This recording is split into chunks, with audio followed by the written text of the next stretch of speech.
నాకు కావాల్సిందల్లా ఆంధ్రప్రదేశ్ అభివృద్ధి చెందటం, యువతకి ఉద్యోగ అవకాశాలు రావటం, ఇదే ప్రధానం. నమస్కారం.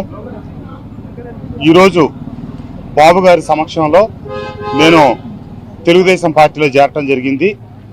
వారి నాయకత్వంలో ఈ రాష్ట్రం పురోభివృద్ధి చెందాలని, వారికి నాకు వైఎస్ఆర్ కాంగ్రెస్ పార్టీలో జగన్మోహన్ రెడ్డి గారి స్వయంగా పిలిచి టికెట్ ఇస్తామని చెప్పి అన్ని వనరులు సమకూరుస్తామని చెప్పినా కూడా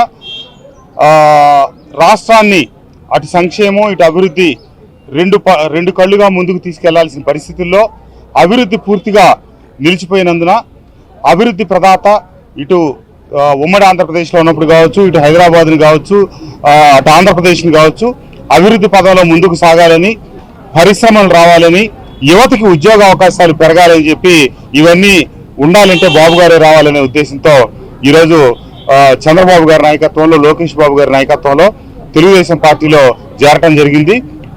మైలవరం నియోజకవర్గంలో గడిచిన 6 సంవత్సరాలుగా వైఎస్ఆర్ కాంగ్రెస్ పార్టీ నాయకుడిగా నేను పార్టీ నిర్మాణానికి, అభివృద్ధికి ఎంతో కృషి చేశాను. కానీ పార్టీలో సరైన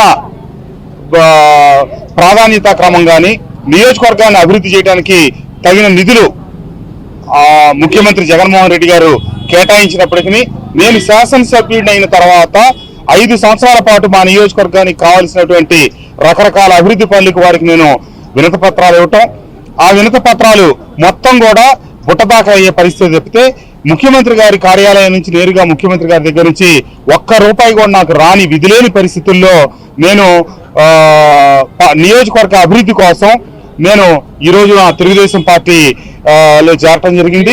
నేను లోకేష్ గారిని ఒకటి అడిగాను, బాబు నాకు నియోజకవర్గానికి అభివృద్ధికి నిధులు కావాలి, నేను నియోజకవర్గాన్ని అభివృద్ధి చేయడం కోసమే నేను ఈ నిర్ణయం తీసుకున్నానంటే, అన్నా తప్పకుండా మీకు మీ నియోజకవర్గాన్ని అభివృద్ధి చేసుకోవడానికి అన్ని రకాలుగా అండగా ఉంటామన్నారు.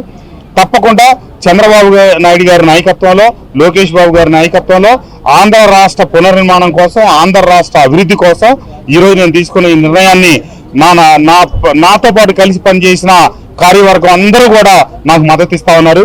కానీ వాళ్ళందరికీ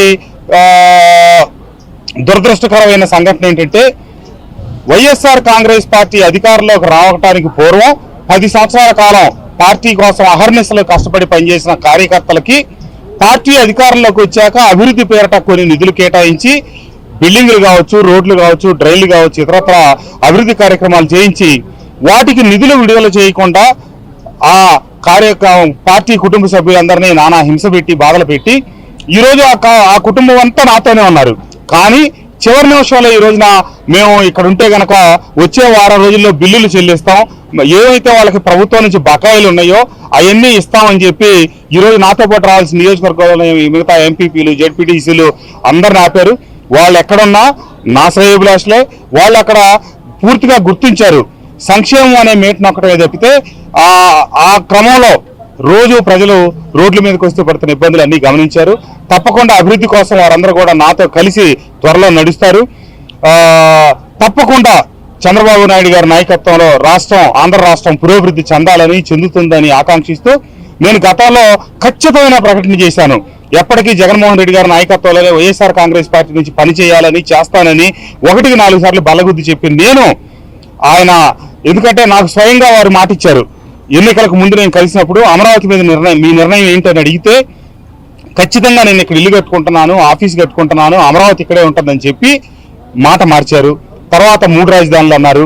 అట్లాగే అభివృద్ధికి నిధులు కేటాయిస్తా ఉన్నారు. నేను వారిని వ్యక్తిగతంగా 3 సార్లు నియోజకవర్గ అభివృద్ధికి నిధుల కోసం కలిసినప్పుడు ప్రతి సందర్భంలో చెప్పారు, దేవినేని ఉమామహేశ్వరరావు లాంటి వ్యక్తిని ఎదుర్కోవాలంటే వసంత కృష్ణప్రసాద్ తప్పితే మనకు వేరే మార్గం లేదు. కృష్ణప్రసాద్ని ముందుంచి అతనికి అభివృద్ధికి నిధులు కేటాయించాలని చెప్పి స్వయంగా వారి చేతితో ఆ లెటర్ల మీద రాయటం.